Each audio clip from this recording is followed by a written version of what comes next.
Therapy किसी भी बीमारी पे काम नहीं करती है, बीमारी के जड़ पे काम करती है। जड़ कहाँ है? हमारा शरीर है। यानी कि जैसे मैंने कल आप लोगों को बताया था कि हमारे पास तीन चीजें बताई गई गुरुजी के द्वारा।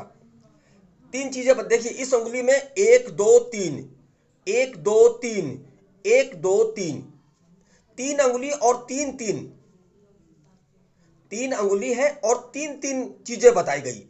गुरुजी ने ये चीज बताया। पहला बताया गुरुजी ने किडनी, लंग्स, क्या बताया? किडनी, लंग्स और डाइजेशन सिस्टम। जिस व्यक्ति के ये तीनों सिस्टम सही है वो व्यक्ति स्वस्थ है। फिर गुरुजी ने बताया कि जिसके ऑर्गन जो है, ये ऑर्गन या तो अधिक काम कर रहा होगा, हार्मोन ज्यादा बना रहा होगा, या तो कम बना रहा होगा, या तो बना रहा है वो सही सलामत, मगर वो सही जगह पे नहीं पहुंच पा रहा है, यानी कि रुकावट की वजह से वो नहीं पहुंच पा रहा है। ठीक है, अब ये दो हो गए, ये हो गए दो। और तीसरा है नेचर, अर्थात नाभि को केंद्र मानकर न्यूरोथेरेपी काम करती है। एसिड एल्कलाइन को बैलेंस करके न्यूरोथेरेपी काम करती है। नाभि को केंद्र मानकर न्यूरोथेरेपी काम करती है, एसिड एल्कलाइन को बैलेंस करके न्यूरोथेरेपी काम करती है। और न्यूरोथेरेपी दो ही नेचर पे काम करती है, दो ही तरीके के फार्मूलों पे काम करती है, एसिड फार्मूला या अल्कलाइन फार्मूला। क्योंकि बीमारी जो आती है वह या तो एसिड नेचर में आएगी या अल्कलाइन नेचर में आएगी। तो जो भी फार्मूले बनेंगे एसिड नेचर के बनेंगे या अल्कलाइन नेचर के बनेंगे, है ना। तो ये मेरे कहने का मतलब था कि हमें न्यूरोथेरेपी को पहचानना है, हमें बीमारी के तरफ नहीं जाना है। अगर हम न्यूरोथेरेपी कर रहे हैं तो न्यूरोथेरेपी को ही पढ़े, न्यूरोथेरेपी को समझे, न्यूरोथेरेपी को जिए, और न्यूरोथेरेपी को जीकर उसको अपने अंदर लेकर, जो पेशेंट हमारे पास आते हैं अपना दुख लेकर, उस दुख को निकालने के लिए न्यूरोथेरेपी चिकित्सा पद्धति का ही सहारा ले और उनको स्वस्थ लाभ दे। अभी सर ने बहुत अच्छी अच्छी चीजें बताई कि जैसे कई चीजें, क्या होता है कि बीमारी को हम कुछ दिनों तो ठीक तो कर लेते हैं, उसके बाद उसमें रिजल्ट नहीं आता है ना। रिजल्ट नहीं आता, क्यों नहीं आता है? क्योंकि हम बीमारी के पीछे पड़ जाते हैं। हमने दिमाग में बीमारी लगा लिया, और एनाटॉमिक के बारे में, फिजियोलॉजी के बारे में ये लोग बहुत अच्छा बता सकते हैं, बाकी जो हमारे सीनियर लोग हैं, क्योंकि ये लोग स्टडी करते हैं, ये लोग बता सकते हैं। मैं इन चीज़ों में नहीं जाऊंगा, क्योंकि इसके बारे में बताने के लिए हमारे पटीदार सर हैं हमारे साथ में, जो इन चीज़ों के बारे में बता रहे हैं। आपको विटामिन के बारे में बताएंगे, विटामिन D3 के बारे में बताएंगे, ऐसी बहुत सारी चीज़ों के बारे में आपको बताएंगे, इसमें विस्तार से समझाएंगे, जिससे आपको डायग्नोस करने में, न्यूरोथेरेपी को समझने में, पेशेंट को समझकर उसको बीमारी को ठीक करने के लिए प्रयास करने में आपकी पूरी की पूरी भूमिका को बताकर आपको मजबूत करेंगे, ताकि आप आगे चलकर किसी से पूछना ना पड़े आपको कि मुझे क्या देना है ना। मगर मैं यहां पर सिर्फ न्यूरोथेरेपी पे बात कर रहा हूं, यानी कि लाजपत राय मेहरा न्यूरोथेरेपी कैसे काम करती है, कैसे हमें समझना है कि न्यूरोथेरेपी क्या है। हमें दूसरों के साथ उसको मिलन नहीं करना है, कि हम कभी भी कंपटीशन में ना आए। किसके? एलोपैथिक के, आयुर्वेद के, हेम्योपैथिक के, पंचकर्मा के, फलाना के, ढिगना के साथ हमारा कोई लेना देना नहीं है, कोई लेना देना नहीं है। हाँ, ज्ञान अर्जित कहीं से भी कर सकते हैं हम, किसी जिसके पास जो नॉलेज है उस नॉलेज को हम ले सकते हैं, उसको नॉलेज ले सकते हैं। जैसे हम साइंस के अकॉर्डिंग काम करते हैं, न्यूरोथेरेपी साइंस के अकॉर्डिंग काम करती है, न्यूरोथेरेपी साइंस के अकॉर्डिंग काम करती है। ठीक, एलोपैथिक भी साइंस के अकॉर्डिंग काम करती है, आयुर्वेद भी साइंस के अकॉर्डिंग काम करती है, और हेम्योपैथिक भी साइंस के अकॉर्डिंग काम करती है। उद्देश्य सबका एक ही है, स्वस्थ लाभ देना। पृथ्वी में जितनी भी चिकित्सा पद्धति है, उन सब चिकित्सा पद्धति का उद्देश्य मात्र एक ही है, स्वस्थ लाभ देना। सब अपने अपने तरीके से, अपने अपने डायग्नोस के आधार पर अपने अपने तरीके से उस काम को करते हैं और उससे उनको लाभ देते हैं। तो हमें भी दूसरों के साथ कोई भी तालमेल, कॉम्प्रोमाइज नहीं करना। हाँ, नॉलेज ले लीजिए, आप नॉलेज लीजिए, बिल्कुल लीजिए नॉलेज। नॉलेज लेने में कोई बुराई नहीं है, नॉलेज लेना चाहिए और भरपूर लेना चाहिए, जहां से जितना मिले ले लो। आज 2025 गुरु जी का अमृत महोत्सव है। क्यों बोल रहा हूं मैं इस बात को कि अमृत महोत्सव, क्यों? अमृत बट रहा है चारों तरफ।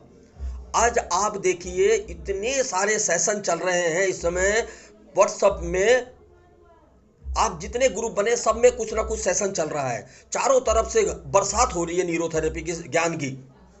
कितना बड़ा गुरु जी का आशीर्वाद है, कितना पुण्य प्रताप है गुरु जी का, कि देखो आज चारों तरफ कुछ ना कुछ कहीं ना कहीं से मिल ही रहा है। तो इस गंगा में, बहती नीरोथेरेपी की गंगा में खूब डुबकी लगाइए। जहां से जो चीज आपको सीखने को मिल रहा है, जितना मिल रहा है उससे ज्यादा ग्रहण करने का कोशिश कीजिए, कि एक बूंद भी बर्बाद ना जाए, एक बूंद भी बर्बाद ना जाए। क्योंकि बहने वाली जो गंगा है ये ज्यादा दिन की नहीं है, ये ज्यादा दिन नहीं बहेगी। तो इस गंगा में जितना ज्यादा डुबकी लगा के जितना ज्यादा ग्रहण करना चाहते हैं कर लीजिए। ये मौका पता नहीं भूते भविष्य मिलेगा कि नहीं मिलेगा दोबारा, ये नहीं पता। और ये कब तक बहेगा ये भी नहीं पता, कब तक बहेगा ये भी नहीं पता। इसलिए जहां से क्लास मिलती है आपको नीरोथेरेपी पे, जितना मिलता है उसको लपेट लीजिए, पढ़ लीजिए, सुन लीजिए, अंदर संभाल लीजिए, क्योंकि आपके काम आएगा ये, है ना। तो मैं नीरोथेरेपी पे चर्चा कर रहा हूँ, नीरोथेरेपी के बारे में बता रहा हूँ मैं, कि गुरुजी ने जैसे एक एक पॉइंट बनाए हैं। एसिड पॉइंट बना है, एडीआर पॉइंट बना है, स्वेट पॉइंट बना है, गॉल पॉइंट बना है, लीवर पॉइंट बना है, स्प्लीन पॉइंट बना है, म्यूकस पॉइंट बना है, राइट ओवरी पॉइंट बनी है, लेफ्ट ओवरी पॉइंट बनी है, गैस ओनली का पॉइंट बना है, गैस आई का पॉइंट बना है, पेनक्रियाज के पॉइंट बने हैं, WD का पॉइंट बना है, विटामिन B12 का पॉइंट बना है, नाइसिन का पॉइंट बना है, थायमिन का पॉइंट बना है, फॉलिक एसिड का पॉइंट बना है ना। जो केमिकल बनाने वाले जितने भी पॉइंट हमारे पास मौजूद है, जो केमिकल बनाते हैं, अलग अलग दबाव देते हैं तो अलग अलग केमिकल बनते हैं, अलग अलग तरीके से घिसाई करते हैं तो अलग अलग केमिकल निर्माण होता है। अलग अलग तरीके से हम प्रेशर को जब दबाते हैं, किसी चीज को किसी ऑर्गन को दबाते हैं, जैसे स्वेट देने के लिए हम लोग दबाव देते हैं, एडिनल मेडुला वाले भाग को दबाने के लिए 3 स्वेट देते हैं, 6 स्वेट देते हैं, तो वहां से जो केमिकल निकलता है वो है एपिनहेब्रिन और नॉन एपिनहेब्रिन। इसके अलावा एड्रेनालाइन हार्मोन निकलता है।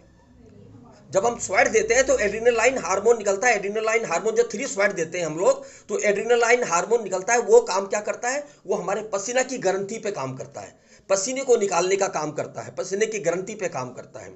जब हम 6 स्वेट देते हैं, तो एपिनहेब्रिन और नॉन एपिनहेब्रिन को एक्टिवेट करते हैं, जो लड़ो और उड़ो हार्मोन के लिए एक्टिवेट होता है, यानी कि इमरजेंसी से लड़ने के लिए एक्टिवेट होता है। जब हम लोग 6 एडीआर देते हैं तो हमारा कोर्टिसोल रिलीज होता है। कोर्टिसोल हमारे बॉडी के अंदर इंफेक्शन इत्यादि से लड़ने के लिए काम आता है, ठीक है, सूजन को कम करने के लिए काम आता है ना। थाइमस ग्लैंड को दबाने का काम करता है, कम करने का, थाइमस ग्लैंड के कार्य को कम करने का काम करता है। ऐसे बहुत सारे काम करता है। इसके अलावा कोर्टिसोल हमारे इंसुलिन को कम करने का काम करता है। अगर शरीर के अंदर कोर्टिसोल की मात्रा अधिक हो जाएगी तो इंसुलिन को कम निकालेगा और ग्लूकोज को ज्यादा निकालेगा, यानी कि ग्लूकागोन को ज्यादा निकालेगा। ग्लूकागोन पेनक्रियाज से निकलने वाला एक हार्मोन है और इंसुलिन भी हमारे पेनक्रियाज से निकलने वाला है।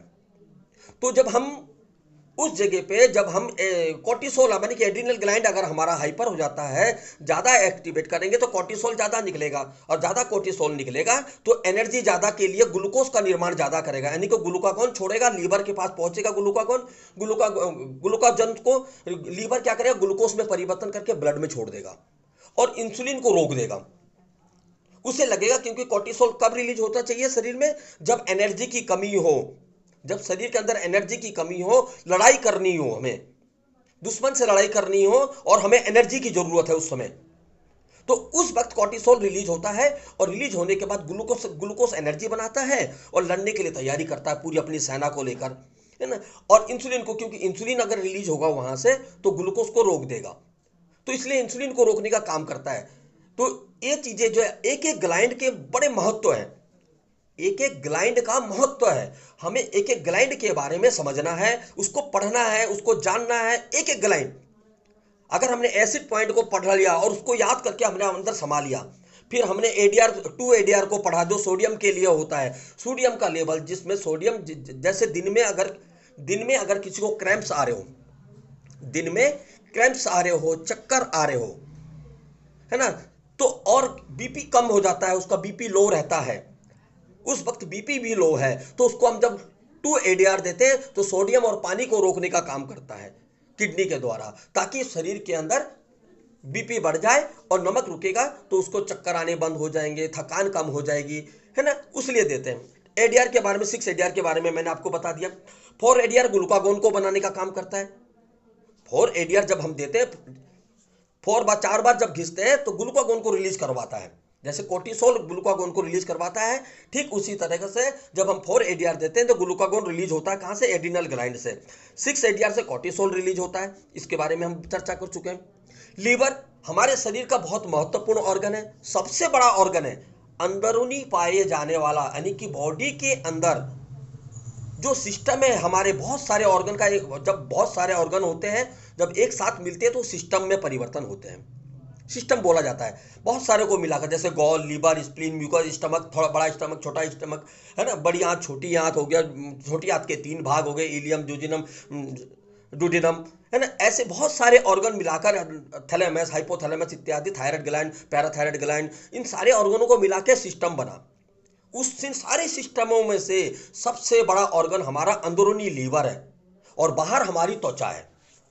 ऑर्गन में बाहर हमारी त्वचा सबसे बड़ा ऑर्गन है, और अंदर साइड में सबसे बड़ा ऑर्गन लीवर है। उसके बाद पेनक्रियाज है, दूसरा जो सबसे बड़ा है अंदर में, वो है पेनक्रियाज। पेनक्रियाज 2 तरीके से काम करता है, एंडोक्राइन और एक्सोक्राइन। अर्थात डक्ट में जब हम खाना खाते हैं तो एंजाइम को छोड़ता है, जब हम खाना खाते हैं तो एंजाइम को छोड़ता है। जब एंजाइम का पाचन, जब हमारे खाने का पाचन हो जाता है तो हार्मोन को रिलीज करता है, जैसे इंसुलिन को रिलीज करना, है ना, इंसुलिन को रिलीज करना। जब खाना खा रहे थे, जिस वक्त हम खाना खा रहे थे, उस समय जो हमारा पेनक्रिया से लाइपेज, अमाइलेज, ट्रिप्सिन इत्यादि जो रिलीज हुआ, जो हमारे अंतःस्रावी ग्रंथि की तरफ से सोडियम बाइकार्बोनेट रिलीज हुआ, कितनी मात्रा में निकलना चाहिए? अगर हमारा खाने का पाचन हो गया तो उसके बाद उसको रुक जाना चाहिए। उसके लिए हमारे पास पेनक्रिया से ही सोमेटोस्टैटिन नाम का एंजाइम निकलता है, हार्मोन निकलता है, जो जाकर उस नल को बंद करता है। नल को कैसे बंद करता है? सोमेटोस्टैटिन को नल क्यों कहा जाता है? सोमेटोस्टैटिन हमारे खाली ऐसा नहीं है कि पेनक्रियाज में ही बनता है। सोमेटोस्टैटिन हमारे एड्रिनल ग्लैंड के मेडुला वाले भाग में भी बनता है कुछ मात्रा में, हमारे हाइपोथैलेमस में भी बनता है कुछ मात्रा में, हमारे इंटेस्टाइन के अंदर भी बनता है कुछ मात्रा में, और पेनक्रियाज में तो बनता ही बनता है। पेनक्रियाज के अंदर तो बनता ही बनता है, ठीक है ना। तो ये अब एक सोमेटोस्टैटिन को समझेंगे हम थोड़ा सा, क्योंकि सोमेटोस्टैटिन क्या है? अनवांछित चीजों को रोकने के लिए, कोई भी चीज ज्यादा निकल रहा है उसको रोकने के लिए। जैसे नल में से अगर नल में जो हमारे घर में कनेक्शन है, नल का है, जिस बाथरूम में एक लगा है, वॉश बेसन में एक लगा है, छत पे लगा हुआ है, उसके क्या वॉशिंग मशीन के लिए लगाया, अलग अलग जगह पे बहुत सारे नल लगे हुए। अगर हमने उन जगहों पे नल नहीं लगाया, अगर नल का नहीं लगाया तो क्या होगा? दिन रात पानी बहता रहेगा, दिन रात बाथरूम में पानी गिरता रहेगा, लैट्रिन में पानी बहता रहेगा, वॉश बेसन में पानी गिरता रहेगा, छत पे पानी गिरता रहेगा, क्योंकि हमने नल तो लगाया नहीं। अगर हमने उस जगह पे नल लगा दिया, सोमेटोस्टैटिन नाम का नल लगा दिया, तो जितनी जरूरत होगी हमें बाल्टी भरेंगे और नलके को बंद कर लेंगे, लैट्रिन जाएंगे, नलके को चालू करेंगे, जितनी जरूरत है उतना इस्तेमाल करेंगे, बाकी को बंद कर देंगे। यानी कि अगर हमें बगीचों में पानी देना है, जितना देना है उतना दे देंगे और बाकी समय पे बंद कर देंगे। तो सोमेटोस्टैटिन का काम ठीक इसी तरीके से है कि जितनी जरूरत है उतना निकल जाए, उसके बाद उसको अपने आप रोक दे, है ना। ये रोकने का प्रोसीजर कैसे होता है? मैंने पहले भी एक बार क्लास में बताया था, ये फीडबैक लूप के द्वारा होता है। हमारा बॉडी खुद ब खुद इन फीडबैक लूप को एक्टिवेट करना जानता है, जितना निकलता है उसको उसके बाद रोकना भी जानता है ना। तो जब, ठीक है, एक तो ये हो गया। उसके बाद जो अभी चर्चा कर रहे थे हम लोग कि शरीर में 3 जो सिस्टम है, जैसे कि मान लीजिए इसको लीवर मान लीजिए, इस तीनों को समझिए, 3 दरवाजे हैं, लीवर है ये। या तो ये ज्यादा बना रहा होगा या तो ये कम बना रहा होगा, और कम बनाने के बाद ये जो दूसरा सिस्टम है, इसको सिस्टम को समझ लीजिए कोई अन्य सिस्टम है जिसको लीवर का रॉ मटेरियल चाहिए। अब ये रॉ मटेरियल चाहिए तो यहाँ जो ऊपर जो दूसरा ऑर्गन है, यानी कि एड्रिनल ग्लैंड है, मान लीजिए ये एड्रिनल ग्लैंड है, एड्रिनल ग्लैंड को जो रॉ मटेरियल चाहिए जो लीवर से जा रहा है, जाइए, और रास्ते में आते आते रुकावट होगी। इस रुकावट को अगर नहीं खोलेंगे हम तो यहां तक पहुंचेगा नहीं। यहां तक अगर रॉ मटेरियल नहीं पहुंचा तो जो एड्रिनल ग्लैंड के काम होने थे वो काम नहीं हो पाएगा। तो गुरुजी ने बार बार बोला है कि हमारे जो ऑर्गन है वो केमिकल बनाते हैं, यानी कि हार्मोन बनाते हैं। हार्मोन बनाते हैं, या तो वो हाइपर हो जाता है या हाइपो हो जाता है, यानी कि ज्यादा काम करता है या तो कम काम करता है, या फिर टारगेट ऑर्गन तक किसी कारणवश रुकावट के कारण वह हार्मोन नहीं पहुंच पाता है, तब हमारा शरीर बीमार होता है। ठीक है, ये 3 चीजें गुरुजी ने बताई। अब देखिए, रुकावट को खोलने के लिए हमारे पास हैपरिंग ट्रीटमेंट है। रुकावट को खोलने के लिए हमारे पास हैपरिंग ट्रीटमेंट है। कोई केमिकल मूल रूप से आगे से नहीं आ रहा है, यानी कि मान लीजिए कम बन रहा है, तो इससे जुड़ा हुआ कोई ना कोई व्यक्ति है। कौन है व्यक्ति? हाइपोथैलेमस, पिट्यूटरी ग्लैंड, जो हमारे शरीर के महत्वपूर्ण ऑर्गनों को, हार्मोन को बनाते हैं, है ना। तो उसको स्टिमुलेट करने के लिए हमारे पास मेडुला है। अगर हाइपर हो जाए तो हाइपरनेस को कम करने के लिए हमारे पास सोमेटोस्टेटिन जैसा सिस्टम है, और साथ में फीडबैक लूप, जो हमारा बॉडी खुद ब खुद काम करना जानता है। इसका एक उदाहरण है, मेरी उम्र, मैं बलराम शाह, मेरी उम्र इस वक्त 50 साल है, यानी कि मां के गर्भ में आने से लेकर 50 साल की उम्र तक मैं जीवित हूं। यह प्रमाण है कि मेरा सिस्टम काम अपने आप करता है। यह प्रमाण है, मैं अभी तक जीवित हूं। इसका मतलब है कि मेरे शरीर के अंदर जितने भी सिस्टम है वह एक दूसरे के साथ मिलकर काम करते हैं, और मुझे अब तक जीवित रखा है इन्होंने। यानी कि ये लोग मिलकर काम करना जानते हैं, मिलकर काम करना जानते हैं। किसी कारण से, किसी कारण में कौन आता है? मैं आता हूं। यानी कि मेरी खान पीन सही ना हो, लाइफ स्टाइल सही ना हो, है ना, मैं सही ढंग से अपने जीवन शैली को नहीं जी रहा हूँ, एक्सरसाइज नहीं कर रहा हूँ, अपने काम के तरफ ईमानदार नहीं हूँ, दिन भर एक जगह पे पड़ा रहता हूँ, खाने पीने में ध्यान नहीं देता, पानी पीता नहीं हूँ टाइम पे, है ना, गलत सलत खाना खाता हूँ। तो ये जो सारे के सारी समस्या किसने पैदा करी? मैंने करी। तो बीमार कौन पड़ेगा? मैं ही पड़ूंगा ना। भोगेगा कौन? मैं ही भोगूंगा। मैं का मतलब क्या हो गया? मेरे ऑर्गन, यानी कि शरीर के अंदर के जो ऑर्गन है वो डिस्टर्ब होंगे। जब वो डिस्टर्ब होंगे तो हमारे शरीर के अंदर बैलेंसिंग अनबैलेंसिंग हो जाएगी। जो बैलेंस में था, स्वस्थ पता लगाने का लिए होता है बैलेंसिंग, और अस्वस्थ कब होता है आदमी? जब अनबैलेंस हो जाता है। किसका अनबैलेंस हो जाता है? हार्मोन का, या अधिकता या कमी, यानी कि एसिड की अधिकता या एल्कलाइन की अधिकता, जिसके कारण से शरीर हमारा अनबैलेंस हो जाता है। शरीर हमारा अनबैलेंस हो जाता है। हमें इस न्यूरोथेरेपी को समझना है, न्यूरोथेरेपी के पेन पॉइंटों को समझना है, गुरुजी के द्वारा बनाए गए फार्मूले के नेचर को समझना है, गुरुजी के द्वारा बनाए गए फार्मूले के नेचर को समझना है। उदाहरण के तौर पर जैसे हमारे बॉडी के दो हिस्से कर लीजिए, आप बीच में से फाड़ दीजिए बिल्कुल, राइट एल्कलाइन, लेफ्ट एसिड।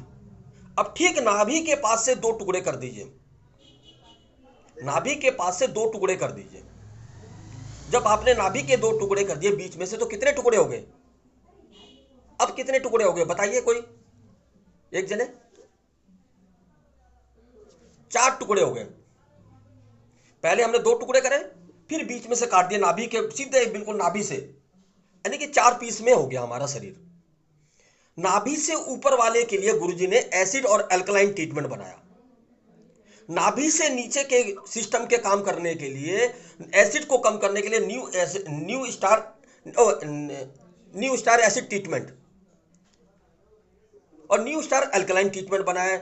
नाभि से नीचे के अल्कलाइन को कम करने के लिए, नाभि से नीचे के सिस्टम के लिए new star acid treatment, new star alkaline treatment. नाभि से ऊपर की समस्या के लिए एसिड ट्रीटमेंट और अल्कलाइन ट्रीटमेंट। क्योंकि नेचर तो दो ही है ना, पीस भी आप दो ही करोगे, या तो लेफ्ट से राइट करोगे या राइट से लेफ्ट करोगे। तो जो भी नेचर है, तो गुरुजी ने देखिए कितनी खतरनाक सोच है गुरुजी की, क्या गहन सोच है।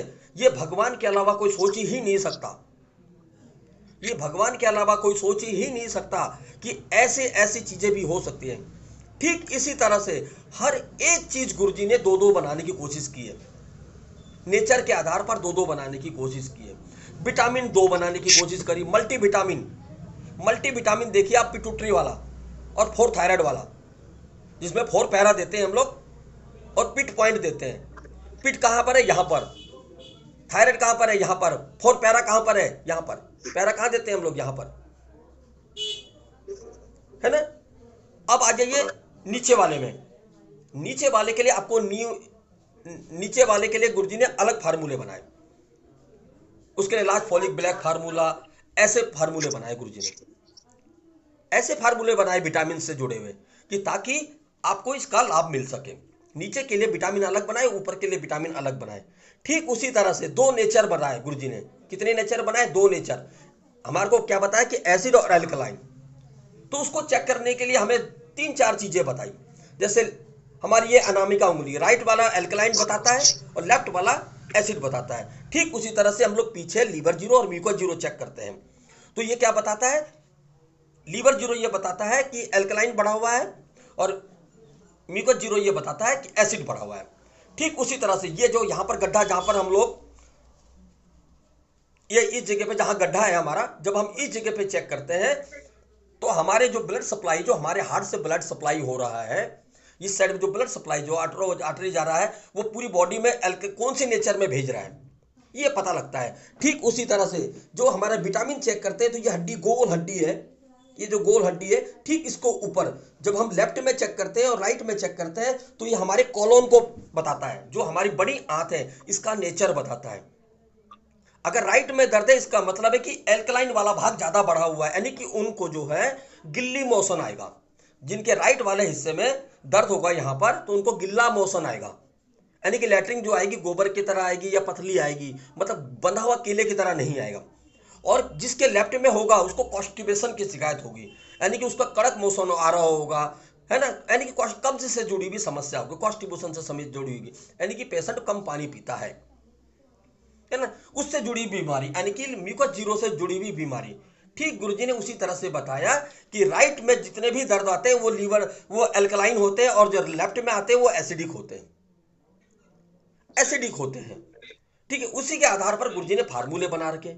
ठीक उसी तरह से लीवर जीरो और म्यूकस जीरो चेक करने के बाद अगर किसी को, जैसे गुरुजी ने एक बात और बताई, क्या बताया, गुरुजी की अनमोल खोज है ये, कि बड़ी बड़ी बीमारियों का कारण, बड़ी बड़ी बीमारियों का कारण लंबे समय से यूडीएफ का आना, बड़ी बड़ी बीमारियों का कारण लंबे समय से यूडीएफ का आना, और कब्ज, कब्ज बीमारी की जननी है।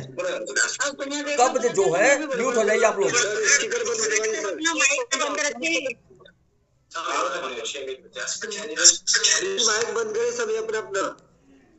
कब्ज जो है, कब्ज जो है बीमारी की जननी है, यानी कि अगर किसी को लेफ्ट वाला कॉन्स्टिपेशन वाला शिकायत है, कब्ज वाली शिकायत है, तो इसका मतलब है छोटी छोटी छोटी छोटी बीमारियां, बहुत सारी बीमारियां उसके शरीर के अंदर पनप रही हैं, वो आगे चलकर बहुत सारी बीमारी को अंगूर की तरह गुच्छा बनेगा। और जिसके राइट साइड में, यानी कि जो भी बीमारियां आएंगी, क्योंकि उसको राइट साइड वाला जो है वो है यूडीएफ वाली समस्या में आ गई, यानी कि एल्कलाइन बढ़े रहने का मतलब है लंबे समय तक जो है उसका जो मोशन है वो गिल्ला मोशन आता है, गोबर की तरह आता है, बचबचा आता है ना, तो एल्कलाइन डिजीज का, तो उसमें क्रोनिक बीमारियां आती है जैसे कैंसर इत्यादि। अब तो खैर कैंसर में एसिड वाले भी आने लगे, मगर जो बड़ी बड़ी बीमारियों का कारण है वो यूडीएफ है ना। तो गुरुजी ने बताया कि जिस व्यक्ति के लीवर जीरो में दर्द हो और गैस के पॉइंट में दर्द है उसको यूडीएफ ट्रीटमेंट दो। क्या बोला, लीवर जीरो में दर्द है और गैस के पॉइंट में दर्द है उसको यूडीएफ ट्रीटमेंट दो। और बोला गया कि जिसके म्यूकस जीरो में दर्द है और गैस के पॉइंट में दर्द है उसको जीवन धारा ट्रीटमेंट दो, जीवन धारा ट्रीटमेंट दो, और साथ में दो लार्ज फॉलिक ब्लैक फार्मूला। जिस दिन आप लार्ज फॉलिक ब्लैक फार्मूला देंगे, पेशेंट को बोल देंगे कि सुबह आपकी लैट्रिन काली आएगी, आपको घबराना नहीं है, आपको घबराना नहीं है। क्यों? क्योंकि टॉक्सिन को बाहर निकालेगा, पूरी बॉडी को रिपेयर करेगा, टॉक्सिन को बाहर निकालने का काम करेगा। ठीक है, लार्ज फॉलिक ब्लैक फार्मूला हर रोज नहीं दिया जाता, ये हफ्ते में एक दिन या ज्यादा इमरजेंसी पड़े तो 2 दिन दे सकते हैं, है ना, मगर जीवन धारा ट्रीटमेंट हम लगातार दिया जा सकता है। अब जीवन धारा ट्रीटमेंट और यूडीएफ ट्रीटमेंट को समझिए, फिर हम आगे बढ़ेंगे, है ना। अब जीवन धारा ट्रीटमेंट और यूडीएफ ट्रीटमेंट में बहुत सारे ट्रीटमेंट है, मगर हम उस पर नहीं जाते, हम ओल्ड यूडीएफ पे जाते हैं।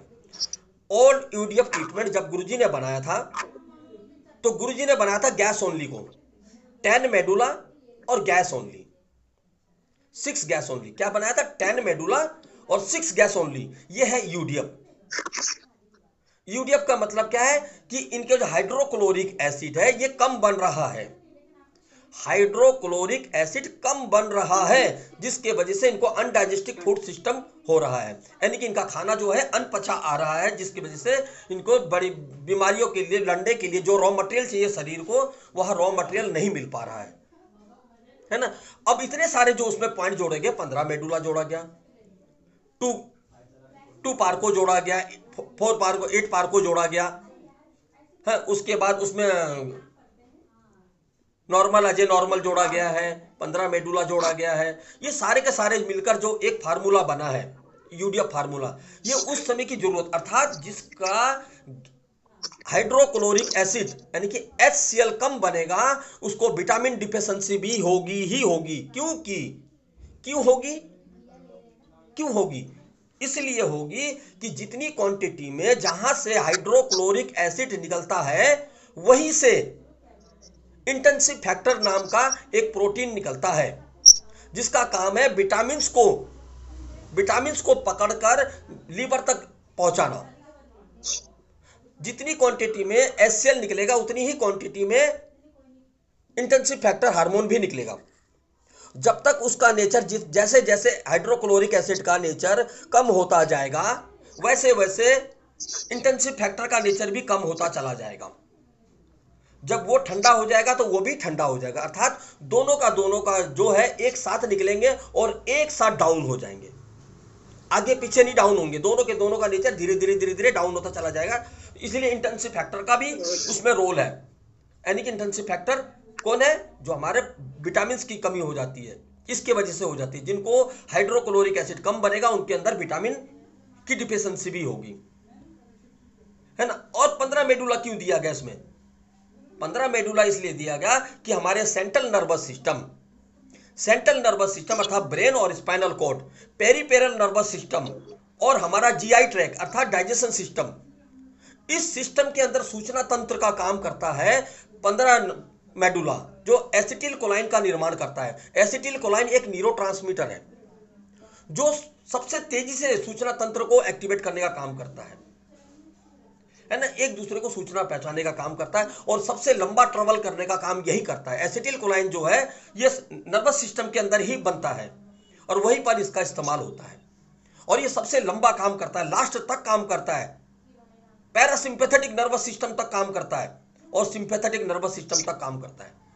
पैरासिम्पैथेटिक नर्वस सिस्टम और सिंपैथेटिक नर्वस सिस्टम लास्ट तक पहुंचता है, ये है ना। तो इतना लंबा प्रोग्राम है किसका? 15 मेडुला का। 15 मेडुला बहुत महत्वपूर्ण है ना। अब आ जाता है, ये तो होगी हमारी यूडीएफ के बारे में, यानी कि जिसको लीवर 0 में दर्द है और गैस के पॉइंट में दर्द है, हम उसको यूडीएफ देते हैं।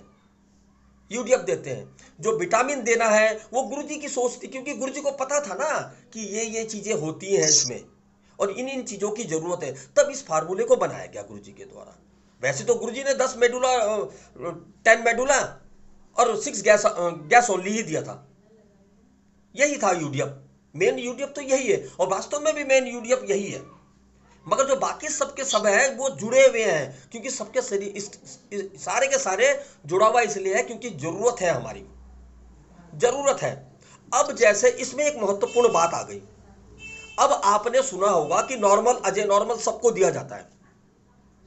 नॉर्मल अजय नॉर्मल हम सबको दे सकते हैं? नहीं, बिल्कुल नहीं, ऐसा बिल्कुल नहीं है, हम सबको नहीं दे सकते हैं।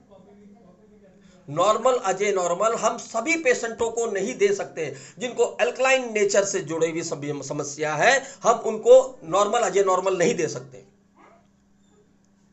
जिनको म्यूकस जीरो से जुड़ी हुई समस्या है, एसिडिक नेचर से जुड़ी हुई समस्या है, हम उनको दे सकते हैं, क्योंकि हमें पेरिस्टेटिक मूवमेंट को एक्टिवेट करना है, उसको बढ़ाना है। नॉर्मल अजय नॉर्मल पेरिस्टेटिक मूवमेंट को बढ़ाता है। जिनको एल्कलाइन डिजीज है ऑलरेडी उनके बढ़े हुए हैं, हम उसको और देंगे तो वो और बढ़ेगा।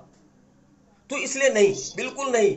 जिन लोगों को ये पता नहीं है, वैसे तो सभी को मालूम है, फिर भी मैं बता रहा हूं कि हो सकता है कोई इसमें से ऐसा हो जो नहीं जानता हो, मैं इसलिए बता रहा हूं क्योंकि ये बातें निकलना जरूरी है साथ में, इसलिए मैं बता रहा हूं, ठीक है ना। वैसे तो आप लोग सभी जानते हैं।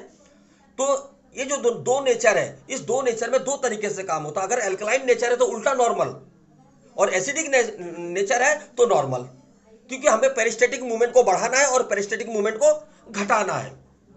तो इसीलिए इस बात को भी ध्यान रखना हमने है, क्योंकि न्यूरोथेरेपी, अगर आप न्यूरोथेरेपिस्ट हो तो न्यूरोथेरेपी को जियो, न्यूरोथेरेपी के पेन पॉइंटों को समझो, न्यूरोथेरेपी के सिद्धांत को समझो। गुरुजी जिस बात को कह के गए हैं उस बात को समझने का प्रयास करें और न्यूरोथेरेपी पर काम करें। देखिए, आपको भटकने की जरूरत नहीं है, आपको किसी रिपोर्ट की जरूरत नहीं है, आपको किसी भी चीज की जरूरत नहीं है। अगर आप गुरुजी के शरण में चले जाए और गुरुजी की बात को फॉलो कर लें, चारों तरफ से जो बातें बताई जा रही उसको ले तो लीजिए अंदर, मगर बातों को ग्रहण करके उसका फायदा उठाइए। मगर उस रास्ते पे किसके रास्ते में चलना है? डॉक्टर लाजपत राय महाराज जी के कहने के रास्ते पे चलना है। जैसे श्री कृष्ण ने कहा है कि जो मैं कहता हूं तुम उसको करो, उसको जीवन में उतारो और उस पर जीवन पे जियो। जो मैं करता हूं उसके तरफ मत ध्यान दो और ना ही उस चीज को करो। तो डॉक्टर लाजपत राय महाराज जी, गुरुजी ने क्या किया है इसके तरफ मत जाओ, गुरुजी क्या कह रहे हैं उसके तरफ जाइए, क्योंकि गुरुजी ने इस चीज को कहने के लिए इसको रिसर्च किया है गुरुजी ने। तो जब आदमी रिसर्च करता है तो कुछ ऊपर भी होता है, कुछ नीचे भी होता है। तो जब सीधा सीधा चलने लग जाता तो उस चीज को बताया जाता है। रिसर्च के दौरान जब रिजल्ट आता है, रिजल्ट का परिणाम आता है, तो उसको कहा जाता है, उसको दिखाया नहीं जाता। तो गुरुजी क्या करते थे उसको मत जाइए, गुरुजी क्या कहते हैं न्यूरोथेरेपी में उस पे चलिए, क्योंकि न्यूरोथेरेपिस्ट को न्यूरोथेरेपी के ही सिद्धांत पे चलना चाहिए और न्यूरोथेरेपी के जनक के कहे हुए, क्योंकि हमारे गुरु हैं वो, गुरु की वाणी को अगर हम काट के अलग चलेंगे तो हम गलत रास्ते पे भटक जाएंगे और हम इसको छोड़कर बाकी दिशाओं में चले जाएंगे। जैसे आप लोग देख रहे होंगे आज के समय में ग्रुप में क्या करते हैं, लोग भेज देते हैं रिपोर्ट कि सर बताइए क्या दिया जाए, इसको बताइए क्या दिया जाए, जबकि खुद को देखना नहीं आता, रिपोर्ट देखना खुद को नहीं आता। और आप एलोपैथी के डॉक्टर थोड़ी हो, क्यों आप मगजमारी करोगे रिपोर्ट में? ये तो बताओ मुझे। आप एलोपैथिक की दवाई देना है क्या आपने? तो आपने मगजमारी करनी है? आपने क्या बीमारी से लड़ना है क्या? आपको तो पेन पॉइंट के दर्द को निकालना है। जो गुरुजी ने बताया है उस दर्द को निकालना है। अर्थात दो तरीके से दर्द को निकालते हैं, नॉर्मल अजय नॉर्मल सीधा देंगे या तो नॉर्मल अजय नॉर्मल उल्टा देंगे। अर्थात एल्कलाइन नेचर है, बॉडी का नेचर अल्कलाइन है, तो उल्टे नेचर से चलेंगे, उल्टे तरफ से लेफ्ट साइड से दबाते हुए चलेंगे। और अगर एसिडिक नेचर है तो राइट साइड से दबाते हुए चलेंगे, जैसे नॉर्मल अजय नॉर्मल में चलते हैं। पहले हम लोग कहां दबाते हैं? लेफ्ट में दबाते हैं, राइट स्टूलेट होता है। गॉल दबाते हैं, गॉल हम लोग राइट लेफ्ट में दबाते हैं, और जो गॉल ब्लैडर है हमारे राइट में है। आप लोग म्यूट हो जाइए प्लीज, क्या कर रहे हैं आप? प्लीज अपना माइक बंद रखिए।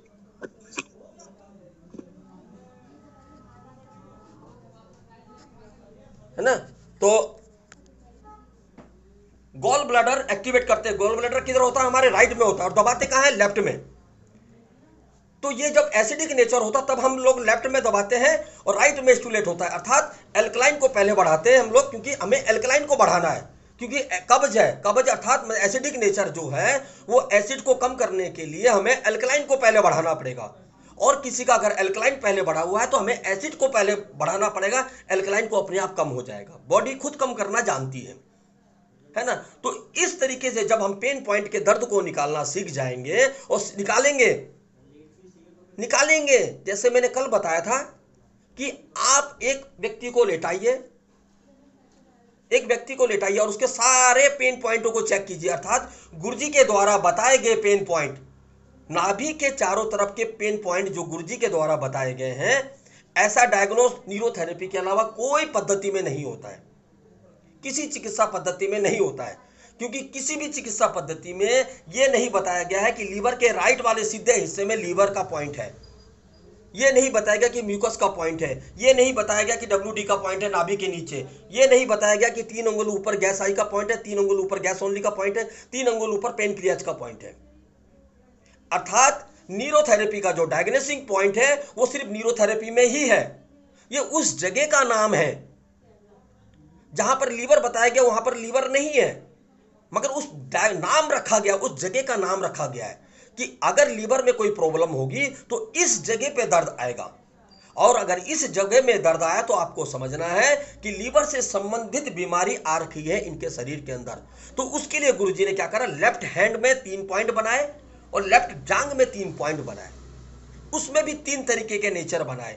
एल्कलाइन नेचर पहले वाला, अगर एल्कलाइन को बढ़ाना है तो पहले वाला दबाइए, और अगर एसिड को बढ़ाना है तो नीचे वाला दबाइए, और अगर दोनों के दोनों बढ़ाने हैं एक साथ में तो बीच वाला दबाइए, बीच वाला दबाइए, है ना। जब 3 पॉइंट हम लोग चेक करते हैं, लीवर के 3 पॉइंट चेक करते हैं, नीचे से ऊपर की तरफ जब जाते हैं, यानी कि नीचे से नाभि की तरफ जब 3 पॉइंट चेक करते हुए जाते हैं हम लोग, तो ये इससे हमें पता लगता है कि 3 पॉइंटों में से दर्द किस पॉइंट में।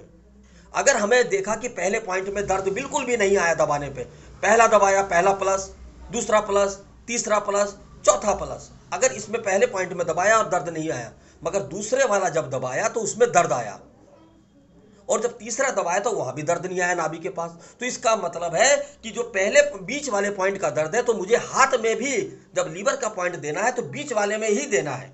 आएंगे उनके साइज सबके अलग अलग होंगे, सबके साइज अलग अलग होंगे, कोई 6 फुट का होगा, कोई 5.5 फुट का होगा, कोई 5 फुट का होगा। अब सबके लीवर का जो लीवर जीरो और म्यूकस जीरो का जो जगह है वो छोटी और बड़ी होगी। तो आपके हाथ को पहचान होनी चाहिए कि कहां होना चाहिए लीवर जीरो और कहां होना चाहिए म्यूकस जीरो, अर्थात लेफ्ट किडनी और right kidney. Left kidney spinal के बिल्कुल बगल में होती है और राइट किडनी स्पाइनल से थोड़ा सा 2 उंगली छोड़कर नीचे की तरफ होता है, लटका हुआ होता है। तो हमें वहां चेक करना है, तो उसके लिए किसकी पहचान होनी चाहिए? हाथ की पहचान होनी चाहिए, क्योंकि हम मार्कर लगा के तो सबको देखेंगे नहीं, इंची टेप से नाप के तो देखेंगे नहीं एक एक पेशेंट को। तो इसके लिए हमें अभ्यास की जरूरत है। एक एक पॉइंट पे अभ्यास कीजिए, एक एक पॉइंट को समझने का प्रयास कीजिए, ताकि आपका हाथ समझ जाए। अगर आपके हाथ को पेशेंट आया और आपने लीवर जीरो ढूंढने लगे उसके पीठ में, तो मरीज समझ जाएगा कि इसको पता नहीं है ढंग से, ऑटोमेटिक भाग जाएगा। आपके लीवर जीरो में हाथ देते ही, म्यूकस जीरो में हाथ देते ही, पॉइंट ढूंढते ही वो समझ जाएगा कि अनट्रेन्ड डॉक्टर है ये। आपका हाथ डायरेक्ट वही जाना चाहिए, उसी पॉइंट पे जाना चाहिए, उसी जगह पे जाना चाहिए। जब आप वहां पर क्लॉकवाइज करेंगे तो पेशेंट अपने आप बताएगा कि वहां दर्द है या नहीं है। क्योंकि अगर आप सटीक डायग्नोस नहीं करेंगे तो आप नेचर भी सटीक नहीं पहचान पाएंगे। अगर आप किडनी आपकी सही ढंग से काम नहीं कर रही है, क्योंकि किडनी बहुत महत्वपूर्ण है, क्योंकि रक्त को फिल्टर करने का काम जो है वो किडनी करती है। मेरी बात को ध्यान से समझना है, रक्त को फिल्टर करने का काम किडनी करती है और रक्त को शुद्ध करने का काम लंग्स करता है। शुद्ध करने का मतलब है कार्बन डाइऑक्साइड को निकालता है और ऑक्सीजन को डालता है। मगर किडनी क्या करता है? जितनी भी गंदगी होती है शरीर के अंदर, रॉ मटेरियल जो भी बेस्ट मटेरियल है, उसको छान कर निकालने का काम हमारा किडनी करता है। तो इसीलिए किडनी क्या करता है? फिल्टर करता है और लंग्स हमारा शुद्ध करता है। इन दोनों में भेद को समझना पड़ेगा। अगर हम भेद को नहीं समझेंगे तो हम काम भी नहीं कर पाएंगे। फिर लंग्स के 2 पार्ट है, एक आगे वाला और एक पीछे वाला, एक आगे का और पीछे का। जैसे हार्ट में 2 लूप है, लंग्स के 2 लूप है और राइट में 3 लूप है, यानी कि 3 गुब्बारे हैं और इधर 2 गुब्बारे हैं। उसमें से भी एक गुब्बारा छोटा है क्योंकि वो हार्ट के वजह से उस जगह घेर लिया उसने, है ना। उसका नेचर, अब जैसे मैंने कल बताया था आप लोगों को कि हमारा लेफ्ट किडनी 80% एल्कलाइन और 20% एसिड फिल्टर करती है, राइट किडनी 80% एल्कलाइन और 20% एसिड को फिल्टर करती है। इसलिए जिसका एक किडनी होता है वो भी व्यक्ति जीवित रह सकता है। तो ठीक इसी तरह से हमें हर एक पेन पॉइंट पर घर के किसी सदस्य को पकड़िए और एक पॉइंट पर लग जाइए। 10 दिन 5-7 दिन तक लग जाइए, तुरंत लीवर जीरो पे लग जाइए, लीवर जीरो पे लग जाइए, 5-7 दिन तक प्रैक्टिस कीजिए। फिर म्यूकस जीरो पे प्रैक्टिस कीजिए, फिर विटामिन B12 और फोलिक एसिड पर प्रैक्टिस कीजिए, नाइसिन पे, थायमिन पे प्रैक्टिस कीजिए। फिर उसके बाद पेटों को पर प्रैक्टिस कीजिए। पहला छूते ही दर्द होना चाहिए, ये पहला प्लस है। फिर थोड़ा सा दबाया, ये 2 प्लस है। फिर और थोड़ा दबाया, ये 3 प्लस है। फिर बहुत ज्यादा दबाया, ये 4 प्लस है। ये बहुत ज्यादा का मतलब ये नहीं है कि दबा के उस तरफ तो निकाल देना है, हमें हड्डी उड्डी तोड़ देना नहीं। एक दबाव का लेवल है कि जैसे पहले दबाया था इतना ही गैप इसमें भी होना चाहिए। ये जो गैप है ये इतना ही होना चाहिए, दबाव का गैप जो है इतना ही होना चाहिए। ये नहीं कि इसका गैप ज्यादा है इसका गैप कम है, नहीं, दबाव का गैप सेम रहना चाहिए।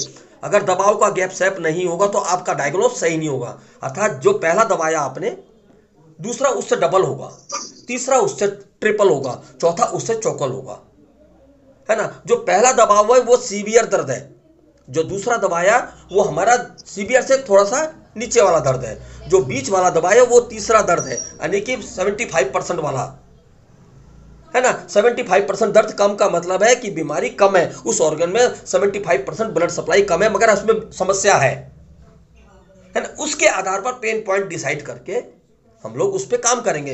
डायग्नोस पे टाइम देना है, ट्रीटमेंट पे टाइम नहीं देना है कि फार्मूला नहीं चेपना है।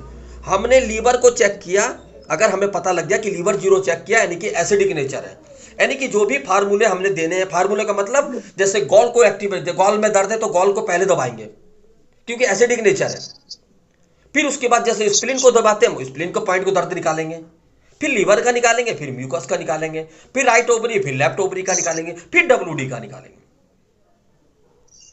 फिर डब्ल्यूडी का निकालेंगे, क्योंकि ये नॉर्मल के आधार पर हमें चलना है, ऐसे ही चलना है लय में। अगर उसका एल्कलाइन नेचर है तो हमें उल्टा चलना है, वहां स्प्लीन से शुरू करके दर्द निकालते हुए, एक एक पॉइंट का दर्द निकालते हुए हम आगे बढ़ेंगे। 4 दिन लगे, 6 दिन लगे, 8 दिन लगे, 10 दिन लगे, एक एक पॉइंट का दर्द निकालते हुए जाएंगे। हमें फार्मूला देने की जरूरत ही नहीं पड़ेगी। अगर हमने एक एक पॉइंट का दर्द निकाला तो हमें फार्मूला देने की जरूरत नहीं पड़ेगा। जैसे उदाहरण के तौर पर मैंने अभी थोड़ी देर पहले बताया आपको कि किसी भी एक व्यक्ति को लेटाइए, जो स्वस्थ व्यक्ति है लेटाइए उसको, उसके सारे पेन पॉइंटों को चेक कीजिए, किसी भी पेन पॉइंट में उसके दर्द नहीं आया। अब उसको खड़ा कीजिए, एक जोर का थप्पड़ उसके गाल पे मारिए, खींच के थप्पड़ मार दीजिए, पीठ पे, गाल पे, कहीं भी, क्योंकि जब हमने थप्पड़ मारा तो क्या हुआ, इंजरी हुआ।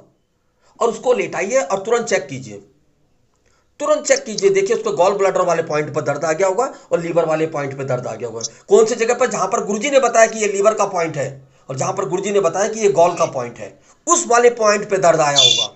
जब भी इंजरी होगा, चोट लगेगी या चोट लगने के बाद जब भी चेक करेंगे तो लीवर और गॉल वाले पॉइंट में ही दर्द आएगा। तो जब हम इंजरी ट्रीटमेंट देते हैं तो सबसे पहले गॉल के पॉइंट को दबाते हैं, फिर लीवर के पॉइंट को दबाते हैं, क्योंकि ये 2 पॉइंट पे आया। अब हम इसमें थाइमस देते हैं, थाइमस इसलिए देते हैं कि जो ब्लड निकल रहा है, ब्लड को रोकने का काम थाइमस ग्रंथि करता है, थाइमस ग्रंथि करता है ना। और थाइमस ग्रंथि चेस्ट इसलिए देते हैं हम लोग कि ऑक्सीजन ज्यादा मात्रा में जाएगा तो जल्दी जल्दी नए सेल्स का निर्माण होगा और वहां पर रुकावट आ जाएगी। जितना खून निकल गया, जो नुकसान हुआ है, सेल्स, जो टिश्यू सेल्स डेथ हुए हैं, वो उसका रिपेयरिंग फटाफट हो जाएगा, क्योंकि सही ढंग से ऑक्सीजन जाएगा। जितनी तेजी से ऑक्सीजन जाएगा और कार्बन डाइऑक्साइड बाहर निकलेगी, उतनी जल्दी रिपेयर हो जाएगा। हम आरएमपिट क्यों देते हैं? आरएमपिट इसलिए देते हैं क्योंकि यही सेना है जो उस काम को करेगी। ये जो जितने भी लिम्फोसाइट वगैरह है, बी लिम्फोसाइट इत्यादि जितने भी है, ये कर्मचारी है जो वहां से कचरा हटाएंगे, गलाएंगे, फलाएंगे, खाएंगे, पिएंगे, साफ करेंगे। इसीलिए हम लोग आरएमपिट देते हैं, क्योंकि इनके अंदर से बी लिम्फोसाइट निकलता है जो कचरे को साफ करने का काम करते हैं, है ना। मगर थप्पड़ मारने से दर्द कहां आया? मेन जो आया है वो आया गॉल और लीवर के पॉइंट पे। मगर ये जो सारी कहानी जो मैंने बताई, ये गुरुजी ने सोचने के बाद इसमें थाइमस ग्लैंड को, चेस्ट को और आरएमपिट को ऐड किया, जिससे कि वहां जल्दी जल्दी काम हो सके और वह व्यक्ति स्वस्थ लाभ ले सके, है ना। तो ये तो हो गया पूरा सिस्टम का, मैंने कि फार्मूले की बात बताई मैंने कि फार्मूला है कि थप्पड़ मारने से इंजरी हुई या गिरने से इंजरी हुई या चोट लगने से इंजरी हुई, उसको ठीक करने के लिए इंजरी ट्रीटमेंट आ गया। अब हैपरिंग ट्रीटमेंट, कहीं क्लोटिंग हो गया, कहीं जमाव हो गया है, कहीं फैट का जमाव भी हो सकता है और रक्त का जमाव भी हो सकता है। अगर वही क्लॉट हमारी ब्रेन में चला गया तो हमारे लिए मुसीबत खड़ी कर सकता है, यानी कि पैरालिसिस इत्यादि हो सकता है। तो वो ऐसा सिस्टम भगवान ने बना रखा हमारे शरीर के अंदर कि हमारा लीवर और लंग्स मिलकर दोनों के दोनों हैपरिन को बनाते हैं, प्लाज्मिक हैपरिन को बनाते हैं। और सोडियम बाइकार्बोनेट जो है, जो हम 8 पेन देते हैं, वो इसलिए देते हैं कि रक्त का जो नेचर है वो 7.45 बना हुआ रहना चाहिए। उसका जो नेचर है, रक्त का जो नेचर है, बॉडी का जो टेम्परेचर है, रक्त का जो टेम्परेचर, क्योंकि रक्त जो है हमारी बॉडी के टेम्परेचर को बैलेंस करता है। तापमान को बनाए रखता है। जैसे सर ने बताया था कि बॉडी का टेम्परेचर बहुत महत्वपूर्ण है। पहले पेशेंट का बॉडी टेम्परेचर जब तक सही नहीं होगा तो कोई भी हार्मोन नहीं बनेगा, कम ही बनेगा, क्योंकि 37 डिग्री टेम्परेचर शरीर का बना रहना चाहिए। अगर 37 डिग्री टेम्परेचर नहीं होगा तो हमारे हार्मोन बनने की प्रक्रिया, एंजाइम बनने की प्रक्रिया या डाइजेशन होने की प्रक्रिया स्लो हो जाएगी या तो हैवी हो जाएगी। तो नेचर को हमारे यानी कि बॉडी के टेम्परेचर को कम और ज्यादा नहीं होने देना है। ज्यादा होगा तो ज्यादा काम करेगा, कम होगा तो कम काम करेगा, है ना। तो इसीलिए बॉडी का टेम्परेचर सबसे महत्वपूर्ण है। 37 डिग्री टेम्परेचर बना रहना जरूरी है। तो इसीलिए किसी भी चिकित्सा पद्धति के लिए, न्यूरोथेरेपी के लिए भी, न्यूरोथेरेपी में भी हम लोग पहले नेचर को चेक करते हैं। किसको चेक करते हैं? नेचर को। अगर उसके लीवर जीरो में चेक है तो हमें पता लग गया है कि इसका जो बॉडी टेम्परेचर वो डाउन है। जब हमने लीवर जीरो चेक किया, लेफ्ट फिंगर चेक किया, लेफ्ट लंग्स चेक किया, तो इससे हमें यह पता लग गया कि इसका जो बॉडी टेम्परेचर है वो डाउन है। और जब हमने राइट में चेक किया, राइट में अगर दर्द आया तो इससे हमें पता लग गया, या लीवर जीरो चेक किया तो इससे हमें पता लग गया कि इसका जो बॉडी टेम्परेचर है हाई है। इसको कम करो, बैलेंस में लाओ। कम मतलब बैलेंस, ये नहीं कि 37 से भी कम ले आओ, नहीं, हमें बैलेंस करना, हर चीज को बैलेंस करना है हमें। बॉडी हमारे हर चीज को बैलेंस करती है। कम और ज्यादा तो हो ही रखा है, उसको हमें बैलेंस करना है, उसको हमें बैलेंस करना है। उसके लिए हमारा हाइपोथैलेमस है जो बॉडी टेम्परेचर को अप डाउन को बैलेंसिंग करने का काम करता है। किडनी के जरिए करता है, रक्त के जरिए करता है ना। रक्त के जरिए, रक्त हमारे बॉडी टेम्परेचर को अप और डाउन से बचाने का काम करता है, बैलेंस करने का काम करता है। किडनी भी हमारे बॉडी टेम्परेचर को बैलेंस करने का काम करता है। तो बॉडी टेम्परेचर बहुत महत्वपूर्ण है हमारे लिए। तो इन चीजों को जब हम समझेंगे, समझकर जब हम डायग्नोस करके, डायग्नोस पे विशेष ध्यान देनी आपने। आप एक ही पॉइंट दीजिए चलेगा। आपने देखा कि सबसे ज्यादा जब लीवर जीरो चेक किया तो आपको पता लग गया कि अल्कलाइन नेचर है, और इसके लीवर वाले पॉइंट में ज्यादा दर्द है और गॉल वाले पॉइंट में थोड़ा कम दर्द है। तो सबसे पहले हमें लीवर वाले पॉइंट को देना है, उसका दर्द निकालिए। आप टॉप फिंगर से भी निकाल सकते हैं, टॉप फिंगर से भी निकाल सकते हैं, और 1 पॉइंट से भी निकालना है। तो शुरुआत हमेशा टॉप फिंगर और 1 पॉइंट से करेंगे, यानी कि कम से शुरू करेंगे, बाद में हम बढ़ाएंगे, अभी नहीं। पहले हम कम से शुरू करेंगे ताकि वहां के जो सुचारू रूप से ब्लड सप्लाई हो जाए, उससे जुड़े हुए, लीवर से जुड़े हुए जितने भी लोग हैं सबके सबको पता लग जाए कि लीवर के लिए काम चालू हो गया है भाई, मिलजुल के काम करेंगे। अब लीवर के लिए काम चालू होने के लिए इसका मालिक तैयार हो गया है, अब ये ईमानदारी दिखाएगा, यानी कि खान पान पे परहेज करेगा, लाइफ स्टाइल को ठीक करेगा, सही समय पे खाना खाएगा, सही समय पे सोएगा और सही समय पे जागेगा, थोड़ा एक्सरसाइज भी करेगा और पानी की क्वांटिटी को बैलेंस करेगा। तब ऑर्गन को पता लगेगा, ओहो अब हमारा मालिक ईमानदार हो गया है, अब हमें सब मिलजुल कर काम करेंगे और लीवर को ठीक करेंगे। तो ट्रीटमेंट के साथ में परहेज भी जरूरी है। परहेज का मतलब ये नहीं है कि खाना नहीं खाना है, नहीं, टाइमिंग सेट करवानी है उसकी।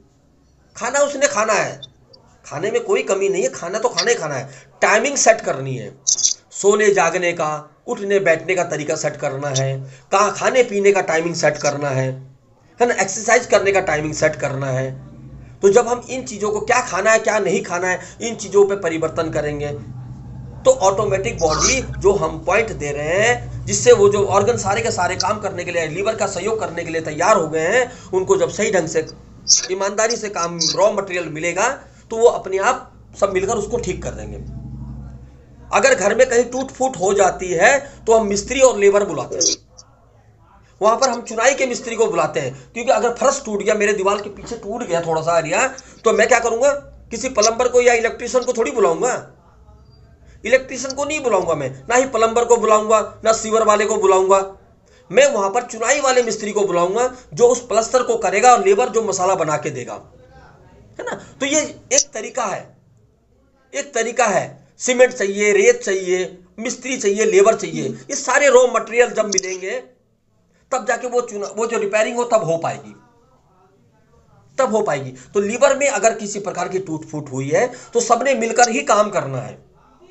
तो उसके लिए क्या चाहिए? रॉ मटेरियल चाहिए। आपने मिस्त्री बुला लिया, लेबर बुला लिया घर में, और जगह भी दिखा दिया कि यहाँ प्लास्टर करना है, और आपने रेत ही नहीं मंगवाया, ना सीमेंट मंगवाया, ना रेत मंगवाई ना सीमेंट मंगवाया, और आपने लेबर मिस्त्री बुला लिया और जगह भी दिखा दिया कि यही टूटना है, यही ठीक करना है, ठीक करो बोल रहे हैं हम उसको, और मगर रेत नहीं दे रहे, सीमेंट भी नहीं दे रहे, तो वहां ठीक नहीं होगा। तो इसलिए हम मिस्त्री को बुलाए, लेबर को बुलाए। मिस्त्री और लेबर कौन है? हम जो ट्रीटमेंट देते हैं।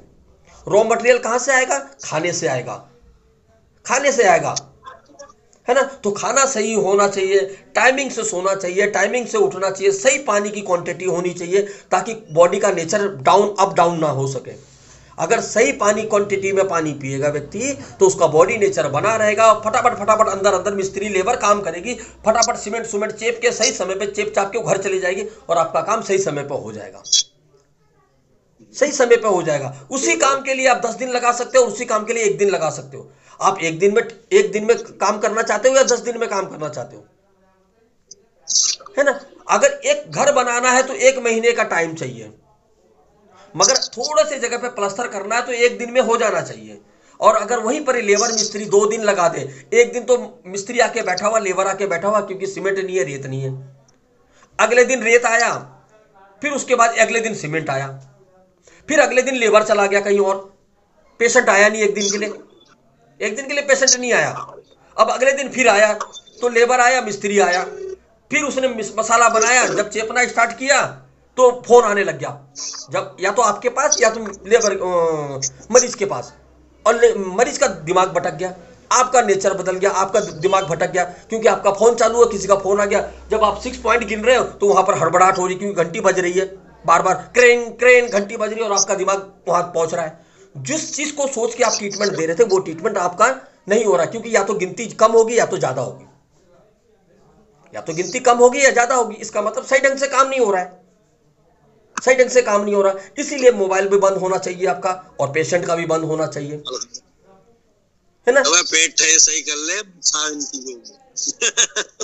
है ना। तो ऐसी चीजों को जब तक हम समझेंगे नहीं, इस तरीके से जब न्यूरोथेरेपी पे काम करेंगे, जितनी भी बातें मैं बता रहा हूँ ये न्यूरोथेरेपी की बता रहा हूँ मैं, न्यूरोथेरेपी के सिद्धांत बता रहा हूँ, न्यूरोथेरेपी का तरीका बता रहा हूँ मैं। जब आप इस तरीके से काम करेंगे तो न्यूरोथेरेपी में आपको भटकने की जरूरत नहीं पड़ेगा, कोई टेंशन लेने की जरूरत नहीं पड़ेगी, और आप न्यूरोथेरेपिस्ट बनकर लोगों की सेवा कर पाएंगे, और आपके जीवन में भी कोई कमी नहीं रहेगी। क्योंकि गुरुजी तो धन के देवता थे, मन के देवता थे, ज्ञान के देवता थे। गुरुजी ने ज्ञान भी दिया हमें, मन भी दिया सीखने का और बताने का, और हमें धन की कोई कमी नहीं छोड़ी, धन की कोई कमी नहीं छोड़ी कि आप सही ढंग से समझिए, इसको जानिए और आगे बढ़िए और धन कमाइए, मर्सिडीज में घूमिए। ऐसा नहीं है कि हमारे नवल सर को देखिए, आचार्य रामगोपाल दीक्षित जी को देखिए, अजय गांधी जी को देखिए, रामगोपाल परिहर जी को देखिए, गाड़ी में घूमते, विदेशों में टूर मारते, विदेश जाते घूमने के लिए, न्यूरोथेरेपी के अलावा कुछ करते ही नहीं है, कोई दूसरी है ही नहीं उनके पास, कोई दूसरा है ही नहीं। वो न्यूरोथेरेपी जीते हैं, न्यूरोथेरेपी खाते हैं। ऐसे बहुत सारे न्यूरोथेरेपिस्ट हमारे मौजूद है पूरे भारतवर्ष के अंदर, जो कुछ नहीं करते न्यूरोथेरेपी के अलावा, कुछ नहीं करते, सिर्फ न्यूरोथेरेपी और न्यूरोथेरेपी और न्यूरोथेरेपी करते हैं। और वो गाड़ियों में घूमते हैं, ड्राइवर रखा हुआ है, घर में नौकर चाकर रखा हुआ है, खाना बनाने के लिए, कपड़े धोने के लिए, बड़ा आलीशान घर में रहते हैं। कैसे रहते हैं? क्योंकि वो न्यूरोथेरेपी को जीते हैं, न्यूरोथेरेपी की बताई हुई अर्थात गुरुजी के बताए हुए शब्दों को ग्रहण करके गुरुजी के बताए हुए रास्ते पे चलते हैं। गुरुजी ने क्या किया है इसके चक्कर में नहीं पड़ते। जब कृष्ण क्या कर रखा था, कृष्ण ने क्या क्या किया, जब हम उसको ढूंढते हैं तो हम पीछे रह जाते हैं। जब कृष्ण ने क्या बोला, जब हम उसको ग्रहण करते हैं तो हम भक्त हो जाते हैं। तो न्यूरोथेरेपी में गुरुजी के भक्त बनना है आपने, गुरुजी की आज्ञा सर्वसार, यानी कि गुरुजी ने जो कहा वही लास्ट है, ना इसके आगे कुछ है ना इसके पीछे कुछ है। गुरुजी की बताई हुई बात कि आगे ना कोई लकीर बन सकती है ना पीछे कोई लकीर बन सकती है। तो जिस दिन आपने शपथ ले ली और अपने मन में ठान लिया कि मुझे न्यूरोथेरेपी जीना है, गुरुजी के द्वारा बताए गए, बार बार हम गुरुजी कह रहे हैं, इस शब्द को कह रहे हैं, और गुरु की आज्ञा को नहीं मान रहे, गुरु की वाणी को हम ग्रहण नहीं कर रहे, गुरु के बताए हुए रास्ते पे हम चल नहीं रहे, कोई हमारे कान में फुसुर फुसुर कर रहा है, हम उस रास्ते में चल रहे हैं। जो हमारा गुरु बोल रहा है हम उस बात पे बिल्कुल ध्यान नहीं दे रहे, बाकी सब चीजों पे ध्यान दे रहे हैं। तब हम भटक जाते हैं। तब हम क्या करते हैं, पूछते रहते हैं लोगों से, क्योंकि आपके सामने बड़ा पहाड़ रख दिया जाता है। कैंसर एक पहाड़ का नाम है, अल्जाइमर एक पहाड़ का नाम है, डिप्रेशन एक पहाड़ का नाम है, ऐसे नाना प्रकार के रोग जो है, आईबीएस एक पहाड़ का नाम है, यूडीएफ एक पहाड़ का नाम है। ऐसे नाना प्रकार की बीमारियां जो पहाड़ की तरह है, जिसके नीचे आप दब जाते हैं और अपनी चीज को छोड़कर बाकी सब चीजों में, जिसकी वजह से घबरा जाते हैं। घबराने के बाद आप हाथ खड़ा करने लग जाते हैं। तब आप फोन पे पूछते हैं किसी से या ग्रुप में डालते हैं आप किसी से, क्योंकि वहां गुरु जी के सिद्धांत, गुरु जी की वाणी, इसको छोड़कर बाकी सारी चीज कर रहे हैं। तो मैं आप सबसे अपनी बात रखते हुए ये बात बताना चाह रहा हूं कि हमें गुरु जी के सिद्धांत पे चलना चाहिए। गुरु जी के द्वारा बताए हुए मार्गदर्शन को हमें अपने जीवन में उतारना चाहिए। उनके द्वारा बनाए गए पेन पॉइंटों पे विश्वास करना चाहिए। गुरु जी ने बोला कि 6 मेडुला से हाइपोथैलेमस एक्टिवेट होता है तो होता है, बात खत्म, बात खत्म है ना। कैसे खत्म? जब हम गूगल में सर्च करते हैं कि ब्रेन से निकलने वाली 12 जोड़ी मेडुला नर्व में से 6 नंबर की मेडुला नर्व क्या हाइपोथैलेमस को एक्टिवेट करती है, तो वहां लिखा हुआ आता है नहीं, डायरेक्ट हाइपोथैलेमस को एक्टिवेट नहीं करती। क्या बोला उन्होंने? डायरेक्ट हाइपोथैलेमस को एक्टिवेट नहीं करती। इसका मतलब है वो घुमा के करती है, यानी कि वो सीधे रास्ते से नहीं जा रही, बिल्कुल सीधे नहीं जा रही है, वो यूं घूम के गांव के बाहर से होते हुए तब बीच में आ रही है, यानी कि कर रही है काम। ऐसा नहीं कि नहीं काम कर रही है, काम कर रही है। इसी का प्रमाण है साइंस, जो साइंस ने बोला है और गुरुजी ने जो रिसर्च किया है कि 6 मेडुला हाइपोथैलेमस को एक्टिवेट करता है। हाइपोथैलेमस जो काम करता है वो हमारा 6 मेडुला देने के बाद वही काम हमारे शरीर के अंदर होता है। अगर आप साइंस की किताबें पढ़ते हो, हमारे गुरुजनों की बातें सुन के हाइपोथैलेमस के बारे में चर्चा सुनते हो और बार बार ये बताया जाता है, तो आपको आंख बंद करके विश्वास करना है कि हाँ भाई 6 मेडुला मतलब हाइपोथैलेमस, और काम होता है और होगा ही होगा, और होता ही है। जब हम भटक जाते हैं तब हमारी पास समस्या आ जाती है, जब हम विश्वास नहीं करते कि 6 मेडुला से हाइपोथैलेमस एक्टिवेट होगा। अधूरा ज्ञान विनाश का कारण। अधूरा ज्ञान जो होता है वो विनाश का कारण होता है। इसलिए हमें सबसे ज्ञान लेनी है, सबकी बात सुननी है, सबके जितना। अब हम गंगा जी में नहाने जाते हैं, हमारे घर के सामने 50 मीटर में गंगा जी है, हम गंगा जी में नहाने जाते हैं। जब डुबकी मारते तो पानी मुंह में लेते हैं, कितना लेते हैं हम? जितना हम पी सकते हैं। अब गंगा जी को थोड़ी पी सकते हैं सबको कि सारी गंगा जी जितनी ऊपर से आ रही है मैं सारा पी जाऊं चुल्लू मार के, एक भी पानी नीचे नहीं जाने दूंगा। तो ज्ञान की जो गंगा है, ज्ञान की जो गंगा बह रही है, इसमें हमें डुबकी मार के जितना हम ग्रहण कर सकते हैं उतना हमें ग्रहण करना है ना। जब हम रोज जाएंगे तो रोज हम एक एक घुट पीते रहेंगे, हमें सौभाग्य मिलेगा घुट पीने का। मगर रोज निरंतर हमें पढ़ते रहना चाहिए, रोज हमें पढ़ना जरूरी है, हमें रोज पढ़ना चाहिए, कम से कम 1 घंटा रोज पढ़ना चाहिए, या तो किसी गुरुजनों की बातें सुननी चाहिए 1 घंटा, सत्संग में शामिल होना चाहिए। अर्थात जो जितने भी इस समय सेशन चल रहे हैं ये सत्संग है, न्यूरोथेरेपी का सत्संग चल रहा है। इस समय जो हम लोग चर्चा कर रहे हैं ये न्यूरोथेरेपी का सत्संग है। ऐसे सत्संग में हमें ज्यादा से ज्यादा शामिल होना चाहिए और हमें ज्ञान अर्जित करना चाहिए, मगर हमें कभी भी भटकना नहीं चाहिए, हमें कभी भी नहीं भटकना चाहिए, मूल बातों से कभी नहीं भटकना चाहिए। अर्थात जब हम भागवत सुनने के लिए पंडाल में जाते हैं तो कृष्ण ने क्या बोला कि जो मैं कहता हूं तुम उसको अपनाओ, तुम उस रास्ते पे चलो जिस रास्ते पे मैं चलने के लिए कहता हूं। मैं जिस रास्ते से आया हूं उस रास्ते से तुम्हें नहीं जाना है, क्योंकि मुझे पता है इस रास्ते में कांटे हैं, इसीलिए मैं तुम्हें बोल रहा हूं कि तुम इस वाले रास्ते से आओ। तो आंख बंद करके हमें गुरुजी की बात को विश्वास करना है और उस वाले रास्ते से ही जाना है जिससे हमारे पैरों में कांटे ना चुभे, है ना। तो चलिए, बहुत बढ़िया, आशा करूंगा आज का सेशन आप लोगों को अच्छा लगा होगा, है ना। ऐसी हम लोग और भी चीजों पे चर्चा करेंगे।